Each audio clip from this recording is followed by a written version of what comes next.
Welcome to the Ripples at Work. I'm your host, Dr. Lena Redman.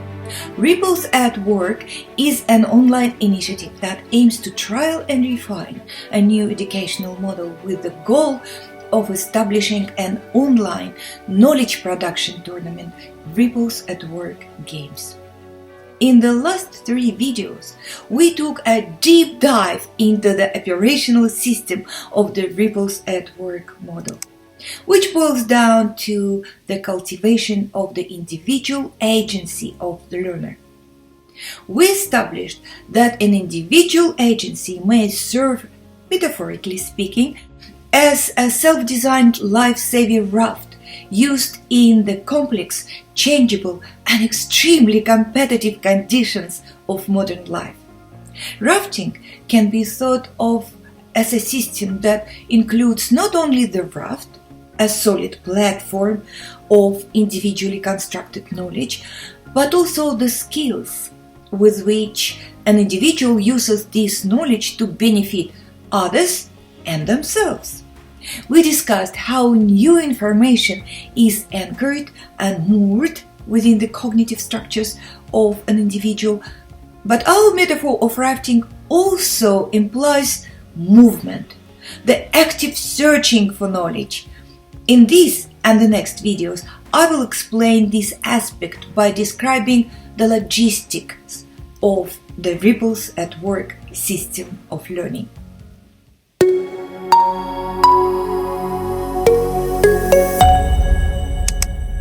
To begin with, I want to talk about teamwork.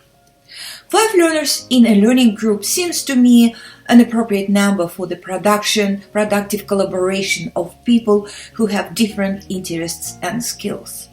4 or 6 can also work well, but perhaps 3 would not be enough, and 7 may be too much of a stretch.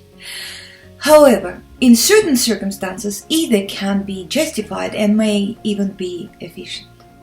Teamwork is a contested topic in education. Theoretically, it is argued by authoritative figures like Jean Piaget, John Dewey, Lev Vygotsky, and Jerome Bruner to be an excellent strategy for knowledge production. And yet, in real classroom, it is often a waste of time. The students frequently discuss anything but the topic at hand, which leads to an uneven distribution of the task burden and unfair collective assessment. However, if education is truly a system for preparing young people for real life in the real world, it has to provide learning conditions closely resembling real working settings. In real life, business is a team venture where people succeed by utilizing their own talents while drawing on other people's expertise.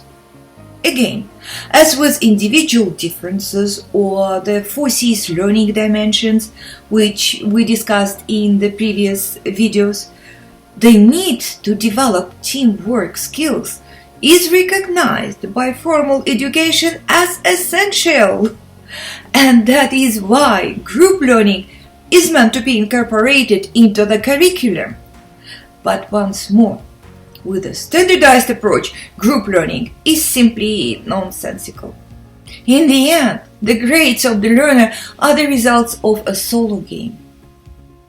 Another point that goes against the natural wiring of the individual is the unoriginal, archaic morality.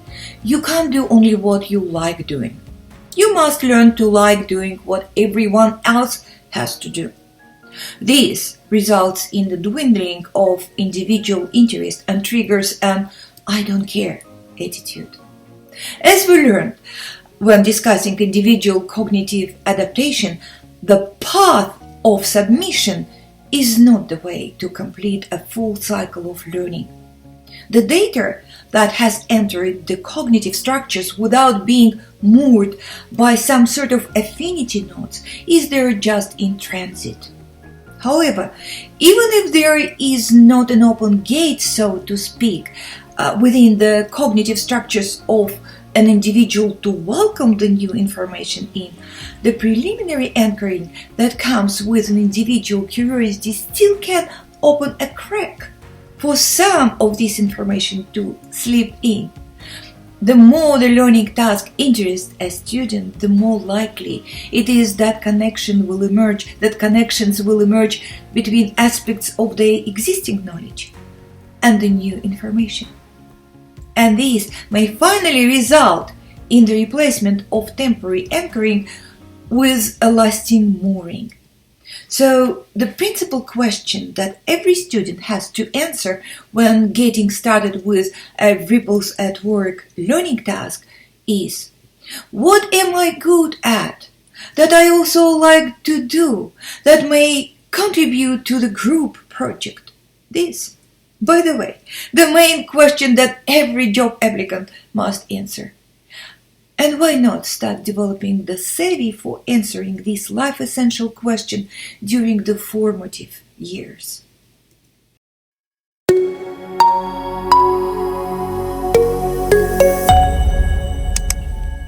As already discussed, multimodal communication is one of the defining tools of Ripples at Work. Remix, involving sounds, images, music, motion, and text, is gradually becoming a cultural trend. But what is really important for us is that the inclusion of all forms of communication, that is, remixing the various modes, also dramatically widens the scope of cognitive adaptation.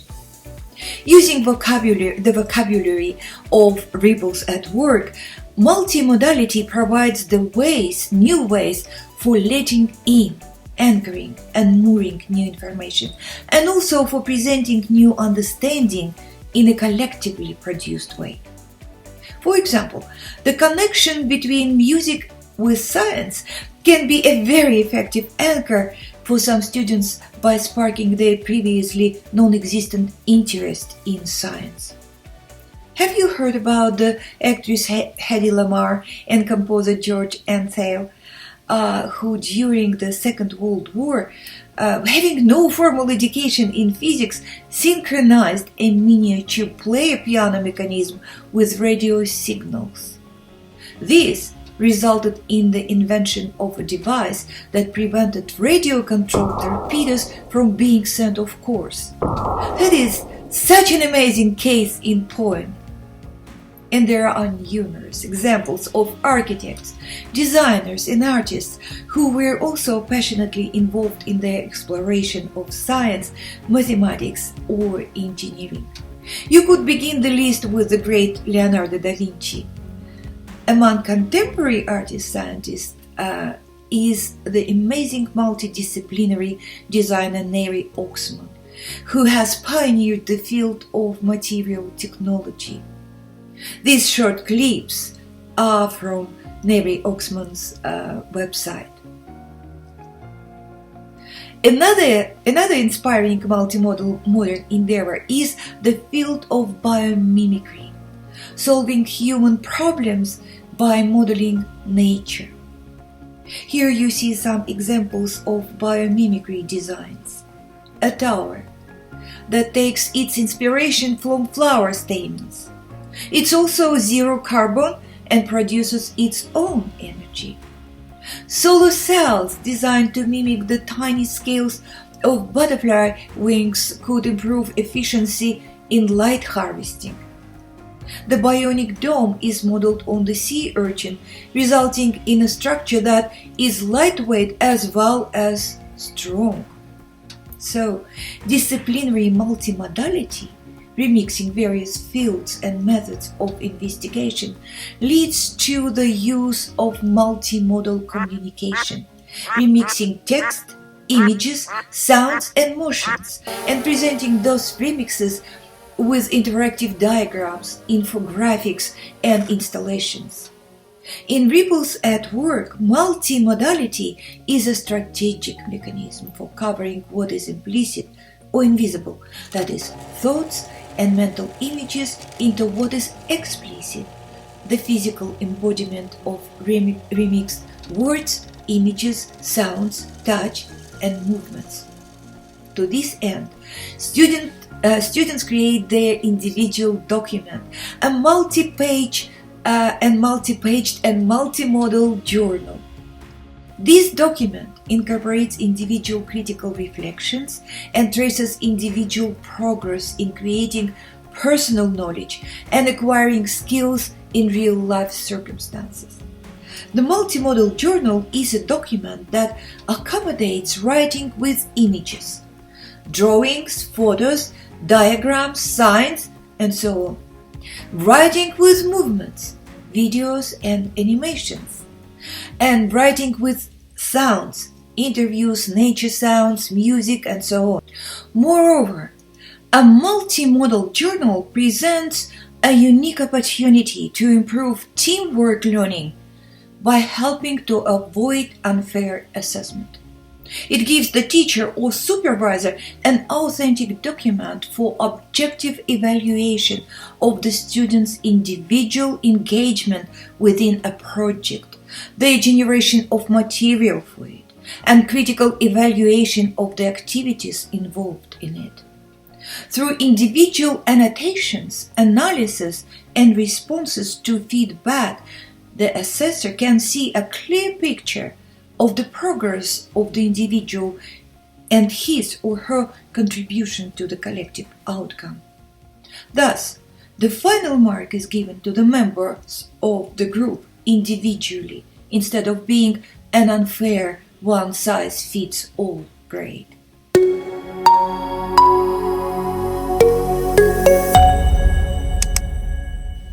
Collecting information individually, students bring it to the group table.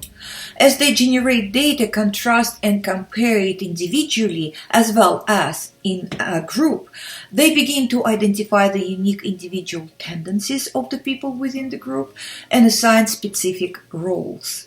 The team sets up a display, a sort of a detective's wall, where the group's members attach objects and investigative material they have collected. They discuss the relevance and validity of the collected data, connect the dots, and together develop a blueprint for pursuing the project further. The collection of data and its evaluation, critical reflection, and personal pondering about ideas are recorded in the learners' multimodal journals as the evidence of their engagement with digital environments. The detective wall, on the other hand, is a display of the students' interactions with physical reality, the tactile feel of the objects, observations of 3D form, changes of light and shadow, smell, weight, measurements of the collected items, stretch strings between them, teach students about existing relations they may not have noticed before. Group discussions around the detective's wall turn the objects displayed there into possible operators that may give rise to novel and unexpected abstract thoughts. The feedback loop between the detective's wall and the multimodal journal create an important cultural awareness of the living world, of living in a world where natural physical reality is intertwined with the man-made technological universe.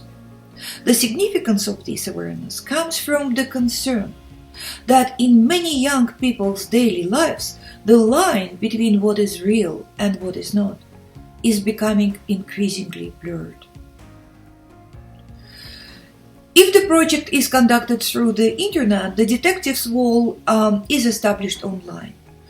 Nevertheless, the evidence should prove that the objects used for the detective's wall display were collected from the physical world and not taken from the internet, and that the learner has experienced interactions with the natural or social surroundings, not just gathered information about someone else's experiences.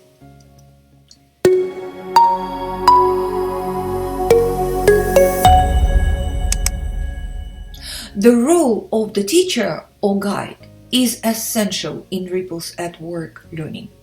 However, the teacher is seen not in his or her accustomed role, which in the contemporary world is merely as a conduit of subject-specialized knowledge, but as a pedagogue, a leader of children, a guide, the idea which has been neglected in the West.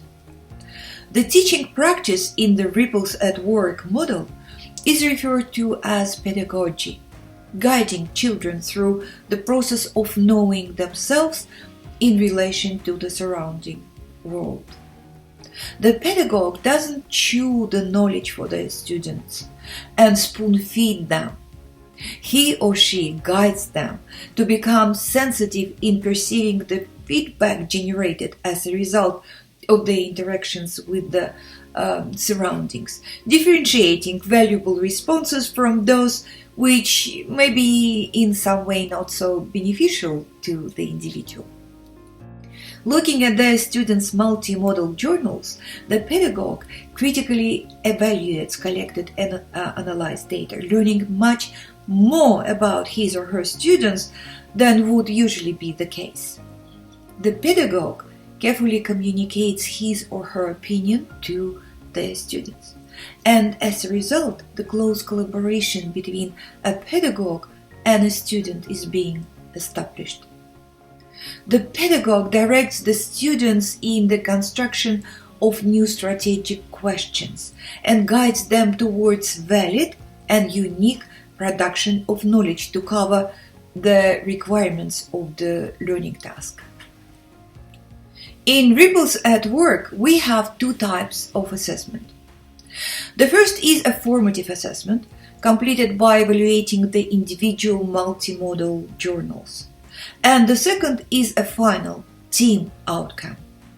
Formative assessments are conducted throughout the work on the project on the basis of the students' multimodal journals, which give clear indication of students' involvement in the project and their cognitive development. In this case, for example, if the final group presentation is done poorly, individual students can still get a high mark based on the materials and analysis generated and the individual knowledge constructed in their multimodal journals. If the formative assessments are done regularly, then the pedagogue is aware of any problems that the group may be experiencing during the production of the team presentation.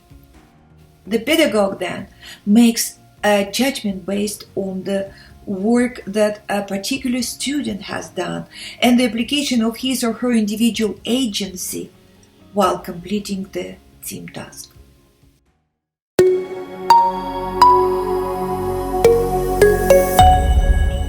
So, if you are a parent, a teacher, an educational researcher, or a student who is enthusiastic about engaging in the invention of our Ripples at Work new model, join us in our Facebook trials.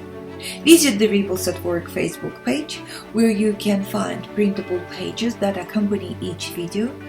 Fill in the form to register yourself as a participant, and I'll see you soon in our exciting and very important project to invent an educational system that will help our young people to become winners, succeeding in the turbulent ripple work of the 21st century.